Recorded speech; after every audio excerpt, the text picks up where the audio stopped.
falar hoje sobre meliponicultura. Quero começar essa apresentação, essa conversa com vocês de um jeitinho um pouquinho diferente. Eu não vou me apresentar agora. Eu quero primeiro saber de vocês, quando vocês entram em contato com essa palavra, né? Ou vocês leem, ou vocês escutam a palavra abelha. O que vem na mente de vocês? Qual é a primeira imagem? Quem pode me descrever aqui? Mel. Flor. E a imagem? Quem consegue me descrever uma imagem que vem assim? Uma abelhinha voando. Amarelo e preto, com ferrão, né? Porque tem abelha. Pois bem, é essa imagem que vem na cabeça de vocês? É essa representação, né? Um inseto amarelo e preto, com ferrão, que dá medo, porque que produz mel e que geralmente vive numa sociedade, né? Numa colônia, né? Essa é mais ou menos a imagem que vem na cabeça da gente. E se eu disser para vocês que no mundo nós temos 20 mil espécies de abelha, será que são todas iguais àquela que a gente tem a imagem da cabeça? Né? E se eu disser para vocês que dessas 20 mil, a grande maioria são abelhas solitárias, que não vivem em colmeia? Já muda mais ainda o cenário, né? A imagem que a gente tem na cabeça, né? Bom, e os outros 15% a gente chama de abelhas sociais, que são aquelas que vivem em colmeia. Só que são 3 mil espécies de abelhas sociais que produzem mel, que vivem em colmeia, que tem rainha, operária. Será que todas são iguais àquela imagem que a gente tem na cabeça, que a gente tem projetada em mente? Ainda mais números. Dessas 3 mil espécies de abelhas sociais, 600 no mundo inteiro são abelhas sem ferrão. Mais um item daquela lista lá, né, da imagem que a gente tem na cabeça, mais um item foi descartado. Isso no mundo inteiro. As abelhas sem ferrão, elas estão distribuídas numa faixa que a gente chama de tropical ou subtropical. Né? Um pouquinho acima do Equador, um pouquinho abaixo do Equador. Pois bem, a América Latina está incluída nesse espaço. Né? Então, dessas 600 espécies de abelhas sem ferrão no mundo, 400 estão na América Latina. Estamos aqui, né? Nós somos a América Latina, não é mesmo? E se eu falar para vocês que dessas 600 no mundo inteiro, 300 espécies de abelhas sem ferrão estão no Brasil. Ou seja, nós temos a responsabilidade ambiental de metade do número de espécies de abelhas sem ferrão distribuídas no mundo. Olha o impacto, olha a responsabilidade que tem o nosso país diante do mundo inteiro. Para quem não sabe, as abelhas sem ferrão que são nativas aqui do Brasil e as abelhas solitárias também, elas são responsáveis por polinizar ou por manter em pé, por exemplo, 90% das espécies do bioma cerrado. Ou seja, sem as abelhas nativas do nosso país, nós não teremos o bioma cerrado, por exemplo, ou o bioma Mata Atlântica, que estamos inseridos aqui no nosso município. Olha a responsabilidade ambiental que temos diante do mundo inteiro. Pois bem, então mudamos todo o cenário aí, né, toda a imagem que a gente tem de abelhas na nossa mente, tá? Com essa quantidade de números que eu passei aqui para vocês, eu acho que a gente pode mudar aí, né? Eu quero saber de vocês, dessas 4 imagens aqui, qual que vocês acham que é abelha e qual que vocês acham que não é abelha? A primeira imagem, quem acha que é abelha? Um pouquinho de gente. A segunda, uma cor meio estranha aí, né? Meio 3 pessoas acharam que é abelha. E essa terceira imagem aqui, quem acha que é abelha? A grande maioria das pessoas. E essa daqui, pequenininha?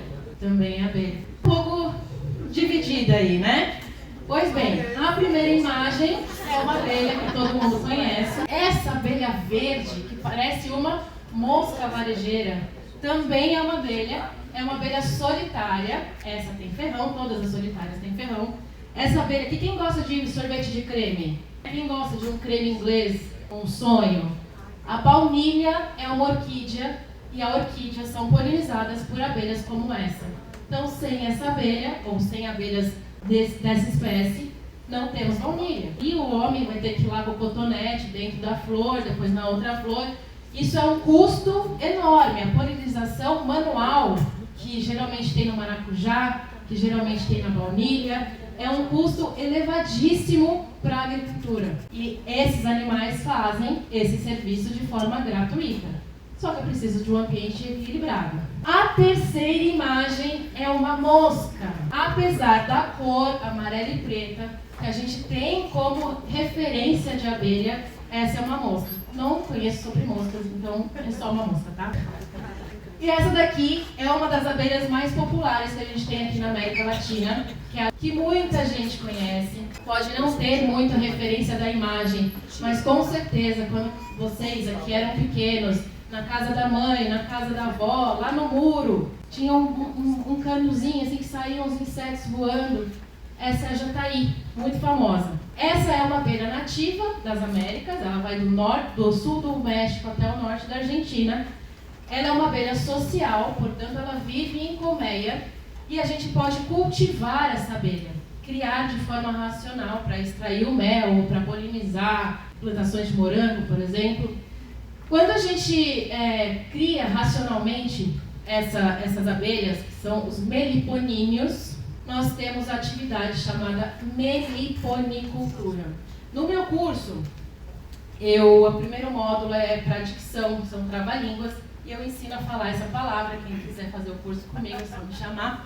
Mas por que se chama meliponicultura? Porque criamos racionalmente os meliponíneos.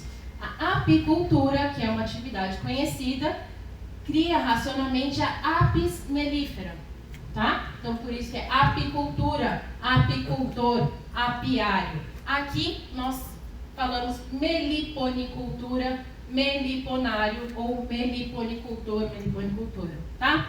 Então, o objetivo é a criação, a meliponicultura então é a criação racional dos meliponíneos, das abelhas nativas sem ferrão, que pode ter diversos objetivos, seja para conservação ambiental, já que estamos falando de um animal silvestre, seja para fins econômicos, para quem quer produzir mel, própolis, pólen, para fins educativos, como essa abelha não traz um risco por conta do veneno, por conta do ataque, é uma abelha que é inofensiva, são abelhas inofensivas, digamos assim, eu posso ter um meliponário numa escola, né? Eu posso instalar colmeias dentro de uma escola e trazer crianças de 5 a 18 anos para conhecer as abelhas sem nenhum risco, tá? Fins terapêuticos, a gente tem aqui o Vinícius, eu não sei se ele está aqui ainda, que ele tem um projeto muito legal, Semeando, né?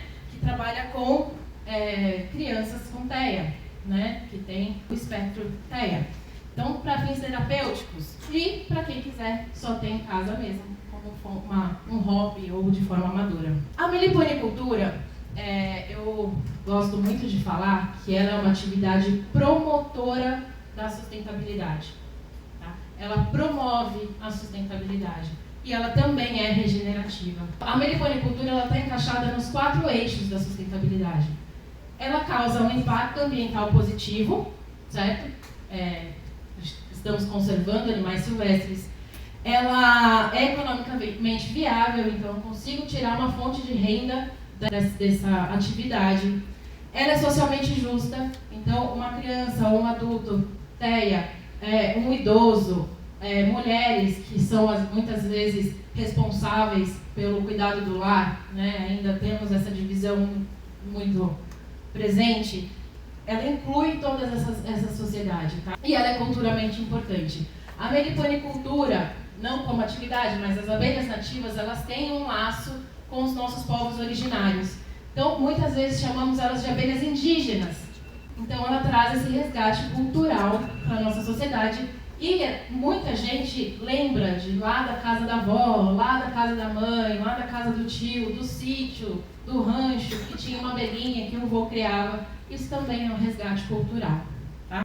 Dentro dessa promotora, né, dessa atividade promotora da sustentabilidade, a meliponicultura consegue se encaixar nos pilares do ESG, né, nos princípios do ESG. Na parte ambiental, como já falamos, na conservação da biodiversidade, na parte social, como educação ambiental e fonte de renda, e na governança, que a gente tem um problema muito grande, principalmente na construção civil, que vai ter supressão, por exemplo, de uma mata, né, um maciço florestal, ou vai ter a demolição de uma casa, de um espaço para construir um prédio. Muitas vezes, né, é obrigatório que essas empresas façam um levantamento arbóreo e depois a compensação ambiental, ou façam um levantamento da fauna geralmente migratória, como aves, como mamíferos, como répteis, e esquecem das abelhas nativas, que também é um animal silvestre. O animal silvestre, dentro do Código Florestal, dentro da Lei de Crimes Ambientais, é proibida a supressão, é proibido matar animal silvestre. E aí você derruba uma árvore que tem uma colmeia, porque foi liberado você derrubar aquela árvore, ou você vai demolir um espaço, uma construção, uma edificação, porque foi autorizado, tem uma colmeia de abelha nativa lá e passa por cima e ninguém faz o resgate. Você está infringindo uma lei. Então, dentro de governança, quando você cumpre uma legislação, você está aí num dos pilares do ESG.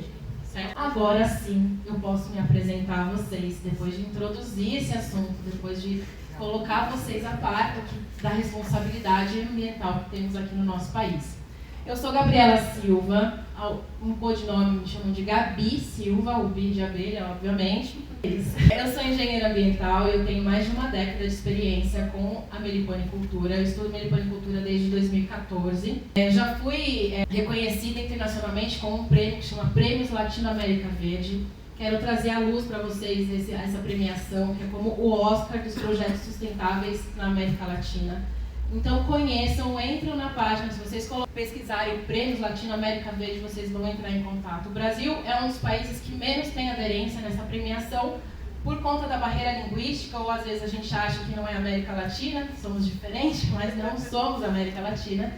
Então, procurem essa premiação, escrevam um projeto de vocês, seja na parte industrial, corporativa, ONG, enfim, vale muito a pena, é muito legal. Para quem tiver dúvida pode vir falar comigo depois. Eu sou especialista aí, nesses 10 anos de caminhada com educação ambiental. Já dei aula em escolas como aqui no Siddhartha, em Cotia, como iniciação científica para crianças. O trabalho foi lindo, foi maravilhoso, um pouquinho antes da pandemia. Trabalho com projetos socioambientais também nessa minha caminhada. Então eu faço capacitação, principalmente de mulheres em situação de vulnerabilidade, para transformar a meliponicultura numa fonte de renda para essas mulheres ou para essas comunidades, para que elas possam ter uma independência financeira e ainda assim terem um cuidado com o lar, com as crianças e as suas tarefas que são ainda impostas às mulheres. Eu quero dizer que eu tenho um profundo comprometimento com a sustentabilidade e com a conservação e preservação dessas espécies e com a educação ambiental, trazendo as abelhas nativas como foco. Tá? Bom, e para o setor corporativo, educacional, rural, quais são as soluções que temos na meliponicultura? Eu quero trazer um pouquinho isso para vocês, porque às vezes fica distante a imaginação do que a gente pode fazer com a meliponicultura. Primeiro, consultoria rural. Eu, como meliponicultora, já instalei muitos meliponários produtivos. Essa é uma das soluções, onde a gente vai, instala, ensina, capacita e treina a meliponicultura. A capacitação em si, seja para a prefeitura que queira colocar a meliponicultura como fonte de renda em uma comunidade, uma sociedade de vulnerabilidade, em escolas, em associações rurais, em sindicatos rurais, isso a capacitação na meliponicultura é possível. Educação ambiental, como já falei, imagina a escola do seu filho, a escola do seu neto, com um meliponário instalado ali e ela podendo estudar matemática, história, biologia, ciência, química dentro de uma colmeia de abelha. Isso é muito interessante. Aqui é uma foto da minha turma de alunos lá do Siddhartha. Uma abelha em casa e se tornar um responsável, um agente transformador em sustentabilidade dentro da própria casa também é possível. Aqui eu quero trazer para vocês um dos projetos que eu fiz em 2019, que foi junto com a cervejaria Colorado. Eles desenvolveram uma cerveja, todo mundo conhece a Ápia, para quem toma cerveja, a Ápia. Eles fizeram uma edição especial com 4 cervejas com mel de abelhas nativas, a Ápia especial. Agora imagine a sua empresa, no final do ano, depois de um ano inteiro incentivando a meliponicultura, seja na sua planta produtiva, como uma indústria, ou seja numa comunidade, incentivando a meliponicultura numa comunidade, final do ano presenteando seus clientes com um produto nacional, com um produto da nossa biodiversidade. É incrível, é impactante, além de fortalecer a cadeia produtiva, além de aumentar a população das abelhas nativas na nossa região, em Cotia, por exemplo. Uma outra ação que esse projeto fez foi o lançamento de bombas de semente. Eu quero colocar aqui para vocês um vídeo, deixa eu ver se eu consigo. Agora imagine a marca da sua empresa fazendo uma campanha dessa, ou do grupo de sustentabilidade, fazendo uma campanha de regeneração florestal, apoiando o crescimento da meliponicultura aqui no município de Cotia, ou aqui na reserva florestal que nós temos, na reserva do Morro Grande. Imagine que tem a sua marca, a sua empresa aqui num projeto como esse. Então, isso seria muito impactante, né? Se a sua empresa apoiasse uma ação como essa aqui no município de Cotia, por exemplo. Aqui eu quero trazer um case de sucesso. Esse meliponário está instalado na Espiraxarco em uma iniciativa trazida pela SONAID, foi instalado pelo Thiago Sampaio, que não está mais aqui, e eu tomei a frente, né, do cuidado dessas abelhas. Está um pouco misturado aqui, eu acho que deve ter desconfigurado, mas a Kathleen, que é quem me acompanha geralmente nas visitas, trouxe uma mensagem do que tem impactado as abelhas dentro de uma planta industrial. Então a gente nunca imagina colocar a abelha numa planta industrial, mas o que isso impacta? Traz uma consciência da sustentabilidade, traz uma proximidade dos funcionários quanto à natureza e à existência desses animais. Todas as vezes que eu estou lá no cuidado com essas abelhas, passa um funcionário ali. Quando eu era pequeno, eu lembro que eu tinha aquela abelhinha no muro. Então traz um resgate, né, uma memória sentimental ali, emotiva, diante da instalação desse meliponário numa planta industrial. Então é possível, sem contar as inúmeras atividades que podem ser feitas num espaço como esse, como palestras, como degustação de mel, ensinar as pessoas a terem abelhas em casa. Enfim, são muitos benefícios. Eu não trabalho sozinha, eu tenho uma equipe, uma equipe que está comigo nesses 10 anos de caminhada. O André Matos, que é um fotógrafo, um meliponicultor e um educador ambiental. O Celso, que ele é um doutor de sustentabilidade da USP, ele está dentro da USP, então é ele que traz conhecimento científico para esse grupo. E eu, como já me apresentei aqui para vocês, essa equipe dos 3 prêmios que ganhamos, essa equipe ganhou 2 vezes o prêmio Latinoamérica Verde. Então a gente tem um comprometimento muito grande com a meliponicultura e com a sustentabilidade. Aqui são alguns lugares que já passamos e alguns parceiros. A Prefeitura de Atibaia tem tido uma ação muito grande em colocar a meliponicultura como foco do município, capacitando o setor rural, né? Uma cidade onde tem um morango aí como cultivo, né? Na agricultura deles, como símbolo. Colégio Siddhartha, como já apontei aqui para vocês. MB é uma empresa que também está há 10 anos no mercado. Ela faz uma seleção de meles do país todo e faz a comercialização desses meles, incentivando a cadeia produtiva. Eles têm um evento que chama Academia do Mel, que é uma vez por mês, onde ele abre as portas para fazer uma degustação para quem quiser ir lá provar. Já estivemos diversas vezes no SESC, fazendo palestras, atividades e vivências. Na mídia, já tivemos aí reportagem na TV Aparecida, na TV Cultura por diversas vezes, falando sobre abelhinhas. Folha de São Paulo, no caderno Folhinha, na revista Folha e recentemente na nossa revista aqui da região de Cotia, a ETEC, que falamos também sobre as abelhas e a associação dela com a construção civil. Pessoal, é isso. Espero que esteja dentro do tempo.